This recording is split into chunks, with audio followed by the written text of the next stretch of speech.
Alors mes chers frères et sœurs, bonjour, bonjour et bonjour. Je suis très content de vous retrouver encore une fois de plus ce matin. Alors si tu es nouveau sur la page, alors je te prie de liker, de commenter, de partager, afin que cette vidéo puisse toucher le maximum de personnes possible. Je te prie de regarder cette vidéo. Des foules immenses, des pancartes et un slogan qui revient partout, No Kings, pas de roi. Ce 28 mars, plus de 3000 manifestations ont été organisées à travers les 50 États américains, rassemblant plusieurs millions de personnes, de New York à Los Angeles, en passant par des villes plus petites et même des zones rurales. La contestation était partout. À Manhattan, des dizaines de milliers de personnes ont défilé dans les rues, tandis que dans le Minnesota, un rassemblement géant a réuni des centaines de milliers de participants. Cet État démocrate du Midwest a été l'épicentre en début d'année de l'offensive anti-immigration de Donald Trump. Ils étaient environ 200 000 personnes à s'être rassemblées devant le Capitole, scandant « Pas de ICE, pas de roi, pas de guerre ». Il y a tellement de guerres et nous ne voulons pas que nos enfants se battent pour quelque chose en quoi nous ne croyons pas. Les manifestants dénoncent ce qu'ils considèrent comme une dérive autoritaire du pouvoir. Beaucoup critiquent les décisions militaires, notamment la guerre en Iran, mais aussi la politique migratoire menée par les autorités jugées trop dures. D'autres revendications portent sur le coût de la vie, les inégalités ou encore les droits civiques. Tous expriment une même inquiétude, celle d'un affaiblissement de la démocratie américaine. Je suis ici parce que je pense qu'il est important de montrer qu'on est là et de faire savoir que nous sommes tous en colère contre ce que deviennent notre démocratie, notre pays et notre ville. La mobilisation ne s'est cependant pas arrêtée aux frontières américaines. Le mouvement No Kings a rapidement pris une dimension internationale. Dans plusieurs grandes villes européennes, des rassemblements de soutien ont été organisés, notamment à Rome, à Paris, à Londres ou encore à Berlin. En Italie, des manifestants se sont réunis pour afficher leur solidarité avec les protestataires américains. Le mouvement s'est également étendu à d'autres continents. En Asie, des mobilisations ont été signalées, notamment en Corée du Sud et au Japon, portées par des ressortissants américains ou des militants locaux engagés pour les droits démocratiques. Il arrive que les gens présentent la situation en Iran sous un angle religieux et essaient d'utiliser ce récit contre eux d'une certaine manière, si vous voyez ce que je veux dire. Je ne pense pas que la religion ait quoi que ce soit à voir avec ça s'il y a un génocide en cours. Surtout sachant ce qu'Israël fait, je ne pense pas qu'il faille prendre la religion en considération lorsqu'on décide de soutenir un pays.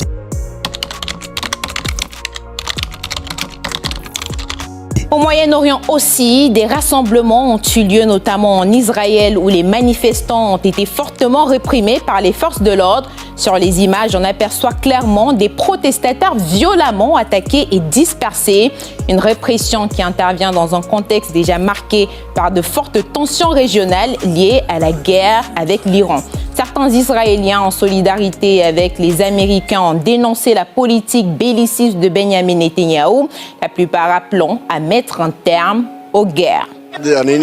Je suis ici pour protester contre la guerre, parce que je ne pense pas que la guerre soit une façon de résoudre des problèmes complexes. C'est une guerre de tromperie, une guerre de choix, une guerre censée ne servir que des intérêts personnels et elle n'a rien à voir avec une menace existentielle. Absolument rien. Nous sommes contre l'effusion de sang. Au total, des actions de soutien ont été recensées dans plus d'une quinzaine de pays, transformant cette journée de protestation en véritable mobilisation mondiale.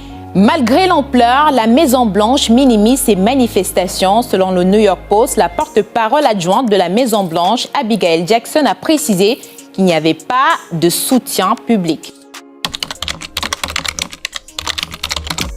La porte-parole adjointe de la Maison-Blanche, Abigail Jackson, a affirmé que ces rassemblements de masse sont le résultat des agissements des réseaux financiers de gauche et a déclaré qu'ils ne bénéficiaient pas d'un large soutien de la population. Les seuls à s'intéresser à ces séances de thérapie anti-Trump sont les journalistes qui sont payés pour couvrir ces événements, a déclaré Abigail Jackson dans un communiqué. Ce mouvement appelé No Kings n'est pas nouveau. Né en 2025, il a déjà donné lieu à plusieurs grandes mobilisations, mais celle de mars 2025 est de loin la plus massive. Certains la qualifiant déjà de plus grande journée de protestation de l'histoire des États-Unis, avec plus de 8 millions de manifestants au total, selon les organisateurs. Une triste tendance se dessine dans cette guerre. Les attaques visent des cibles civiles plutôt que militaires. Le 28 mars, le bâtiment de la chaîne de télévision qatari Al Arabi a été touché par une frappe israélienne. Selon les représentants de la chaîne, le bâtiment a été fortement endommagé. La diffusion a été suspendue et tous les employés ont été évacués. L'armée israélienne n'a pas encore commenté cet incident. Le même jour, un autre site civil a été gravement touché en Iran. Le bâtiment de l'Université des sciences et technologies de Téhéran a été lourdement touché par une frappe. Heureusement, selon les premières informations, il n'y a pas eu de victimes.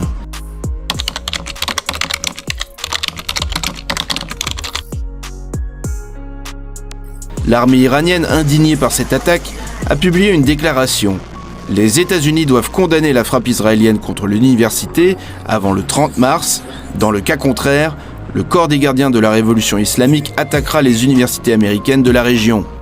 Les universités israéliennes et américaines de la région sont devenues la cible de représailles de l'Iran. Nous recommandons à tout le personnel, aux professeurs et aux étudiants des universités américaines de la région, ainsi qu'aux habitants des environs, de se tenir à une distance d'1 kilomètre de ces universités afin d'assurer leur propre sécurité. Parmi les infrastructures civiles endommagées, figurent également des immeubles d'habitation en Iran et un réservoir d'eau d'une capacité de 10 000 m3 à Aftkel. Une autre attaque de grande ampleur a eu lieu sur le quai de Bandar Kamir, près du détroit d'Ormuz.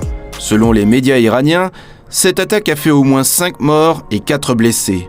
Au total, depuis le début de la guerre, selon le Croissant Rouge iranien, plus de 102 000 infrastructures civiles ont été frappées, dont au moins 600 écoles, plus de 80 000 habitations et 296 établissements de santé. L'armée israélienne a publié un communiqué confirmant avoir mené dans la nuit du 29 au 30 mars une série de frappes de grande envergure contre l'Iran. Dimanche, l'armée de l'air israélienne, agissant sur la base des données de renseignement de Tsahal, a accompli une vaste série de frappes visant des sites d'infrastructures du régime terroriste iranien à Téhéran.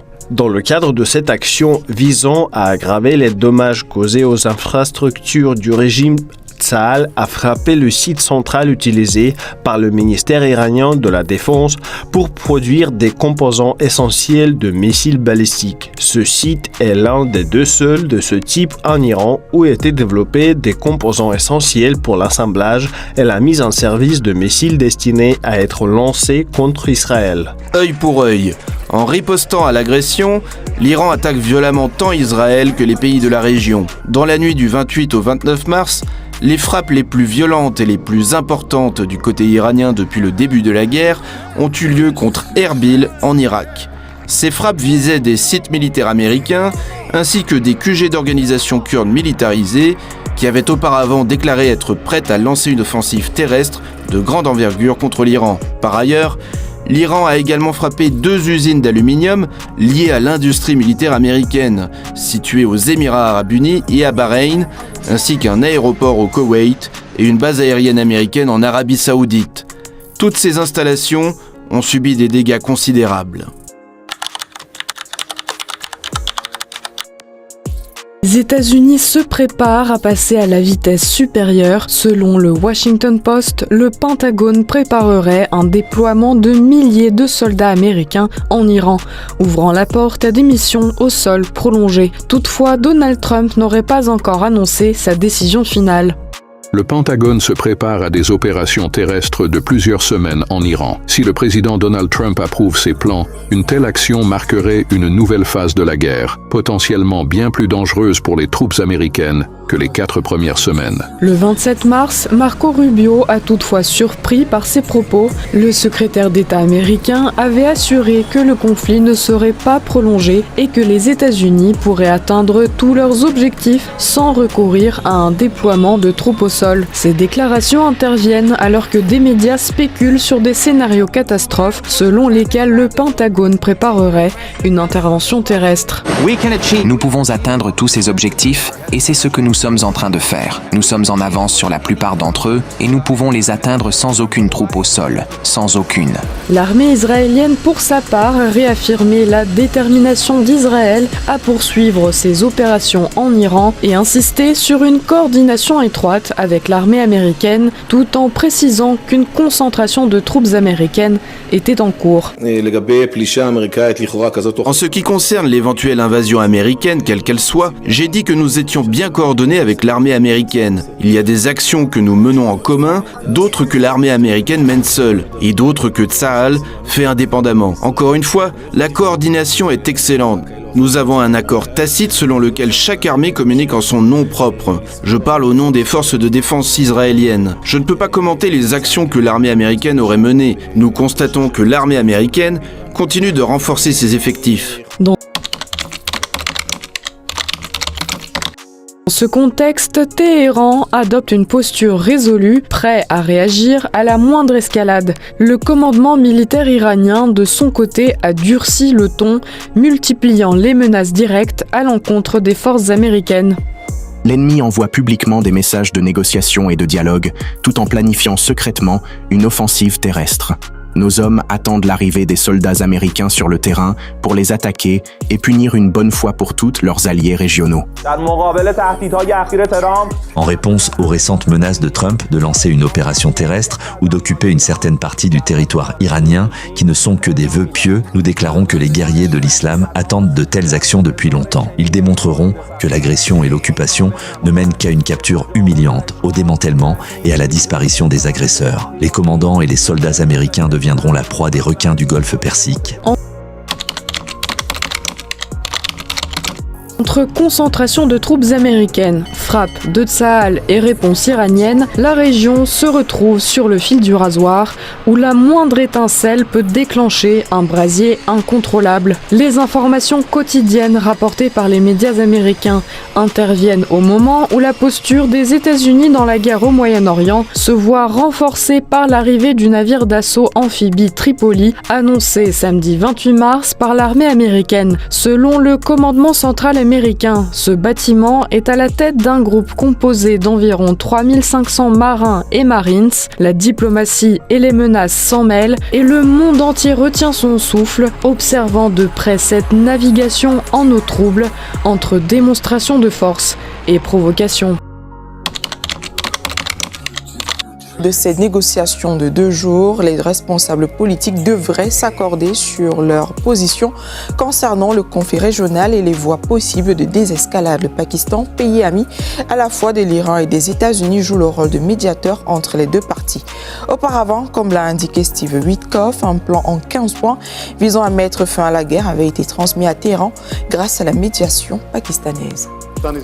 Le Pakistan se réjouit que l'Iran et les États-Unis lui aient exprimé leur confiance pour faciliter les négociations. Le Pakistan sera honoré d'accueillir et de faciliter des négociations constructives entre les deux parties dans les prochains jours, en vue d'un règlement global et durable du conflit en cours. Les efforts déployés par le Pakistan bénéficient d'une forte appréciation et d'un soutien de la part de tous nos amis. Nous poursuivrons nos efforts avec sincérité et engagement.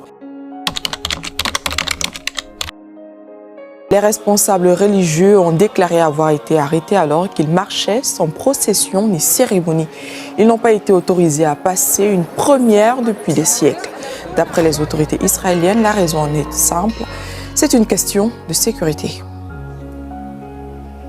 Le refus d'entrée imposé au cardinal et aux custodes assumant les plus hautes responsabilités ecclésiastiques au sein de l'Église catholique et pour les lieux saints constitue une mesure manifestement déraisonnable et grossièrement disproportionnée. Cette décision précipitée et fondamentalement erronée, entachée de considérations déplacées, constitue un écart extrême par rapport aux principes fondamentaux de raison, de liberté de culte et de respect du statu quo. Le patriarcat latin de Jérusalem et la custodie de Terre Sainte expriment leur profonde tristesse aux fidèles chrétiens de Terre Sainte et du monde entier face au fait que la prière de l'un des jours les plus sacrés du calendrier chrétien ait été ainsi empêchée. Aujourd'hui, par mesure de précaution exceptionnelle, la police de Jérusalem a empêché le patriarche latin, le cardinal Pizzaballa, de célébrer la messe de ce matin à l'église du Saint-Sépulcre. Encore une fois, il n'y avait aucune intention malveillante, uniquement le souci de sa sécurité, ainsi que celle de son entourage. Je tiens à exprimer ma sincère solidarité avec le patriarche de Jérusalem, le cardinal Pierre Battista Pizzaballa, chef de l'Église catholique en Terre Sainte, et avec le custode de Terre Sainte, le père Francesco Ielpo. Il est inacceptable qu'il n'ait pas été autorisé à entrer dans l'église du Saint-Sépulcre à Jérusalem. J'ai immédiatement donné instruction à notre ambassadeur en Israël d'exprimer aux autorités de Tel Aviv la protestation du gouvernement et de réaffirmer la position de l'Italie en faveur de la défense, en tout temps et en toutes circonstances, de la liberté de culte. J'apporte mon plein soutien au patriarche latin de Jérusalem et aux chrétiens de Terre Sainte, empêchés de célébrer la messe des rameaux au Saint-Sépulcre. Je condamne cette décision de la police israélienne qui s'ajoute à la multiplication préoccupante des violations du statut des lieux saints de Jérusalem. Le fait qu'aujourd'hui la police nationale israélienne a empêché le patriarche latin, le cardinal Pierre Battista Pizzaballa et 3 autres prêtres d'entrer dans l'église pour y donner une bénédiction le dimanche des rameaux constitue un regrettable abus de pouvoir qui a déjà des répercussions majeures dans le monde entier. Il est difficile de comprendre ou justifier qu'un patriarche se voit interdire l'accès à l'église le dimanche des rameaux pour une cérémonie privée. Alors mon frère, je te prie de me donner ton avis en commentaire. Dis-moi ce que tu en penses encore. God bless.